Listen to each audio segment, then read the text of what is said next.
السلام عليكم ورحمة الله وبركاته. الحمد لله الذي أحيانا بعدما أماتنا وإليه النشور. أشهد أن لا إله إلا الله له دعوة الحق حريص عليها وأوجب تبشير بها ولتكن منكم أمة يدعون إلى الخير ويأمرون بالمعروف وينهون عن المنكر وأولئك هم المفلحون.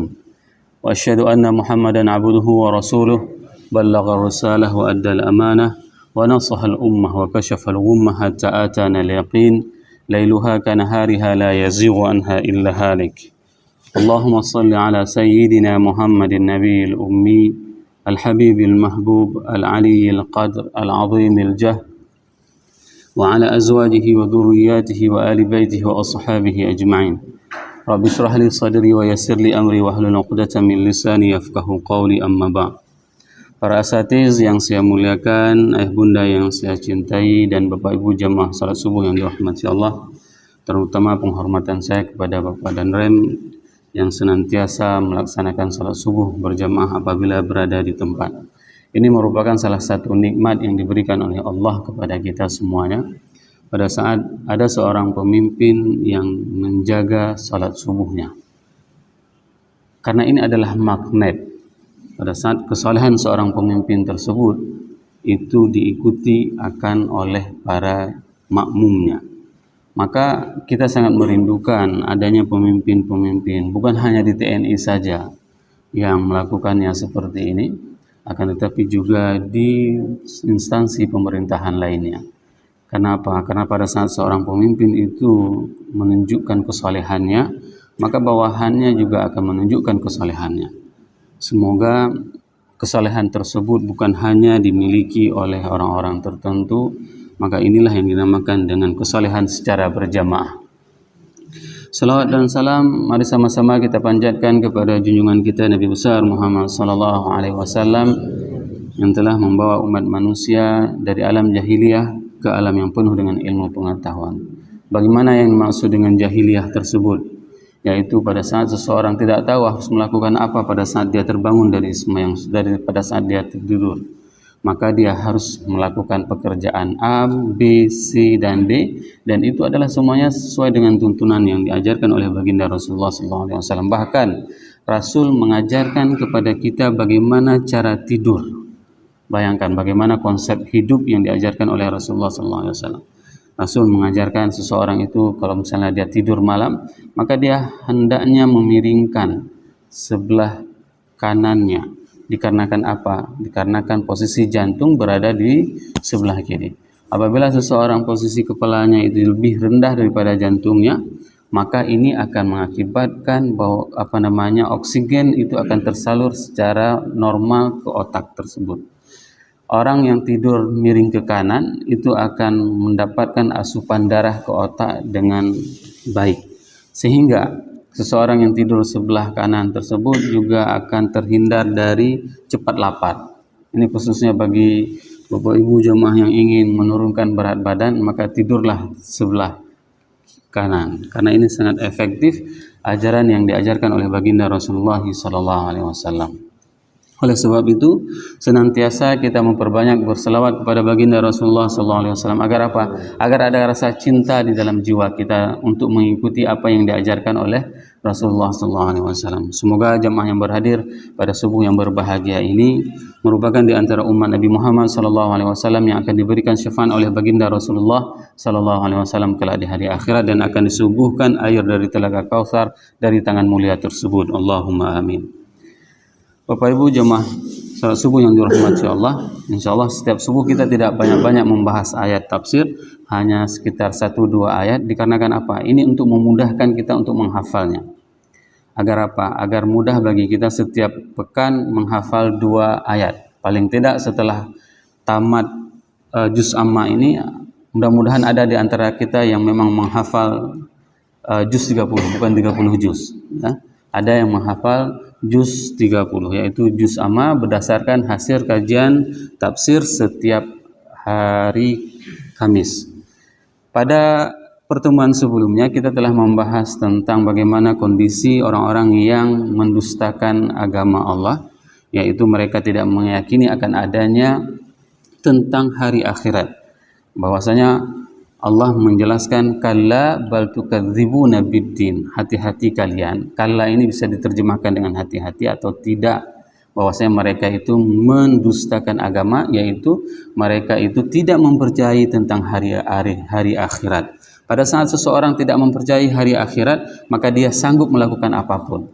Ini yang paling bahaya konsekuensinya. Tapi pada saat seseorang mengetahui dan menyadari bahwasanya akan adanya hisab hari akhirat, maka dia tidak akan pernah berani melakukan kecurangan-kecurangan di atas muka bumi ini. Wa inna alaikum lahafizin, dan sesungguhnya kita itu dipantau oleh malaikat kiraman katibin, yaitu malaikat yang mulia yang mencatat semua amal yang dilakukan oleh manusia. Di dalam ayat surat Qaf, Allah berfirman, وَلَقَدْ خَلَقْنَا الْإِنسَانَ وَنَعْلَمُ مَا تُوَسْوِسُ بِهِ نَفْسُهُ وَنَحْنُ أَقْرَبُ إِلَيْهِ مِنْ حَبْلِ الْوَرِيدِ إِذْ يَتَلَقَّى الْمُتَلَقِّيَانِ عَنِ الْيَمِينِ وَعَنِ الشِّمَالِ قَعِيدٌ مَا يَلْفِظُ مِنْ قَوْلٍ إِلَّا لَدَيْهِ رَقِيبٌ عَتِيدٌ. Ini merupakan sebuah ungkapan yang sangat luar biasa apabila seseorang itu menghadirkan rasa tersebut. إِذْ يَتَلَقَّى الْمُتَلَقِّيَانِ عَنِ الْيَمِينِ وَعَنِ الشِّمَالِ, bahwasanya jika seseorang itu menyadari bahwasanya ada yang mencatat di sisi kanan dan di sisi kiri, maka seseorang tersebut tidak akan pernah terlepas dari kontrol. Mungkin Pak dan Rem itu bisa terlepas dari kontrol anak buahnya, bahkan CCTV pun bisa dimatikan, tapi malaikat itu tidak bisa dimatikan pengontrolannya, sehingga pengontrolannya itu adalah, pengawasannya itu adalah melekat. Jadi pada saat kita takut kepada pimpinan, ini adalah sebuah kesalahan besar. Akan tetapi pada saat kita takut kepada Allah, maka ini adalah sebuah yang memang menjadikan ketakutan kita itu akan berpahala. Ini yang sangat membedakan.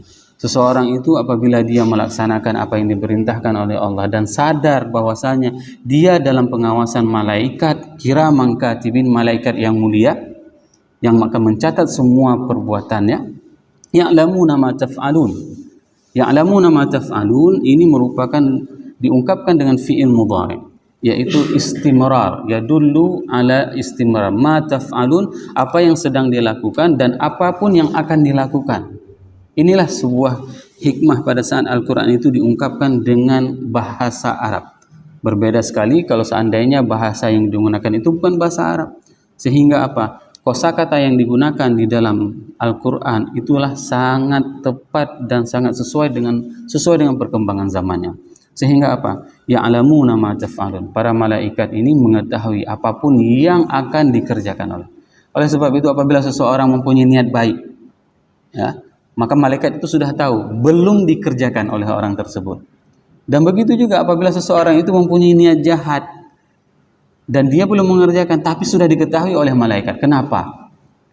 Salah seorang ulama mengungkapkan bahwasanya malaikat itu mengetahui dari rih, dari aroma yang akan keluar dari tubuh seseorang tersebut. Apabila seseorang itu ingin mengerjakan perbuatan yang buruk, maka aroma buruk itu akan keluar dari tubuhnya. Walaupun Allah tidak mencatat niat jahat seseorang, kecuali seseorang tersebut sudah melakukan kejahatan tersebut. Maka ini sangat penting kepada kita semuanya, bahwasanya untuk apa? Untuk selalu menghadirkan mulai dari ayat 10 sampai dengan ayat 12. Wa inna alaikum lahafizin kiraman katibin ya'lamuna ma taf'alun. Nah, ada sebagian orang beranekdot bahwasanya malaikat itu kan tidak akan datang pada saat seseorang itu dalam beberapa kondisi, di antaranya yaitu adalah pada saat seseorang itu berhubungan badan dengan suami istri. Dia tidak bersamaan. Nah, pertanyaannya, pada saat tidak bersamaan tersebut apakah terlepas dari pantauan? Tidak. Nah, kenapa? Karena seseorang tersebut bisa dipantau melalui jarak jauh. Yang dimaksud dengan bahwasanya kiraman katibin tersebut adalah malaikat yang mulia yang mencatat. Malaikat tersebut tidak akan bersama pada saat seseorang itu berada dalam keadaan yang tidak baik. Misalnya pada saat seseorang itu berada di dalam toilet. Nah, apakah malaikat tidak tahu apa yang dikerjakan di dalam toilet? Tahu, pasti tahu. Akan tetapi apa? Tapi pada saat itu malaikat tidak tidak bersama orang-orang tersebut. Begitu juga pada saat seseorang melakukan hubungan suami istri. Jadi jangan sampai digunakan pemahaman seperti ini kalau seseorang itu berzina. Ini kan lagi berzina, nggak mungkin ada malaikat, misalnya seperti itu. Ini adalah kesalahan yang sering diputarbalikkan oleh orang-orang yang melakukan kemaksiatan.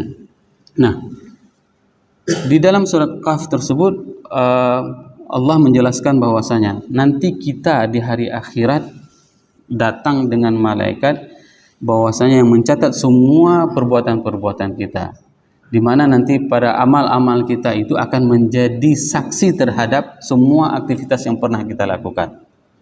Di mana di dalam surat Qaf tersebut Allah berfirman,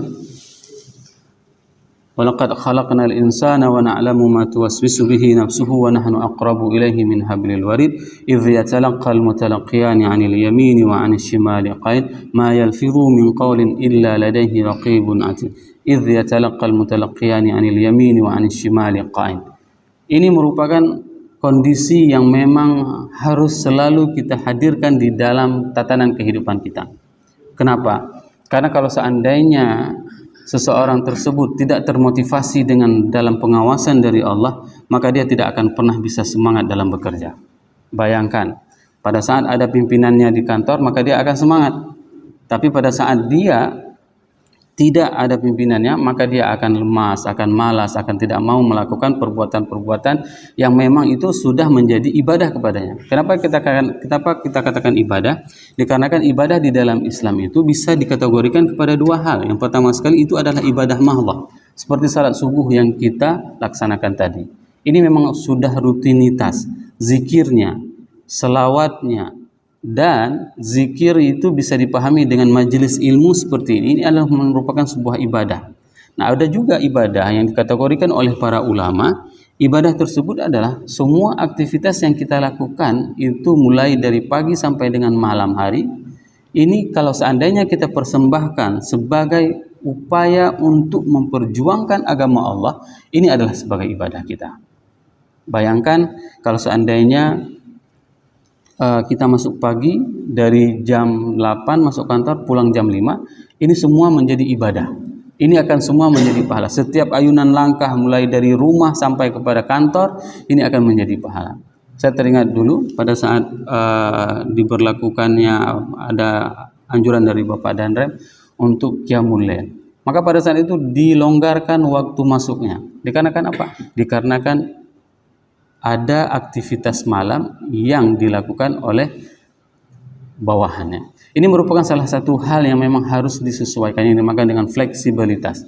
Kenapa ini bisa dilakukan? Dikarenakan semua aktivitas yang kita lakukan itu adalah ibadah. Baik bekerja di kantor, baik kita salat di masjid, baik apapun amal yang kita lakukan, amal tersebut itu adalah diketahui oleh Allah dan itu akan dicatat sebagai pemberat mizan kita.